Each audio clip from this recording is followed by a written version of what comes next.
कुरान पढ़वाना, उर्दू, अरबी क्लासेस, नमाज सीखना, ये वो सबसे पहला कलमा पढ़वाएगा, अगर आप नहीं पढ़ोगे, ये नहीं दुआ बोलोगे तो आपको जहन्नुम भेज देंगे। तो मैंने कहा लेकिन आपने तो कहा था कि अल्लाह बहुत माफ करने वाला इंसान है, तो कैसे किसी इंसान को जिंदगी भर के लिए जहन्नुम भेज सकता है? ऐसे कैसे हो सकता है? ऐसा कैसे हो सकता है? जो मेरी नसीहत से मुंह फेरेगा उसकी जिंदगी तंग हो जाएगी और क़यामत को हम उसे अंधा करके उठाएंगे। वो कहेगा कि मेरे परवरदिगार, तूने मुझे अंधा करके क्यों उठाया? मैं तो देखता भालता था।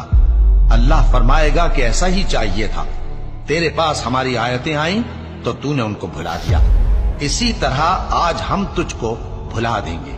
और जो शख्स हद से निकल जाए और अपने परवरदिगार की आयतों पर ईमान न लाए, हम उसको ऐसा ही बदला देते हैं। और आखिरत का अजाब बहुत सख्त और हमेशा बाकी रहने वाला है।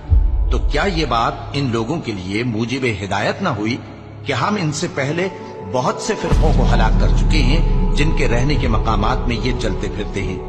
अक्ल वालों के लिए इसमें बहुत सी निशानियां हैं। और अगर एक बार तुम्हारे परवरदिगार की तरफ से पहले सादिर और जज़ाए अमाल के लिए एक मियाद मुकर्रर न हो चुकी होती तो नुज़ूल अज़ाब लाजिम हो जाता।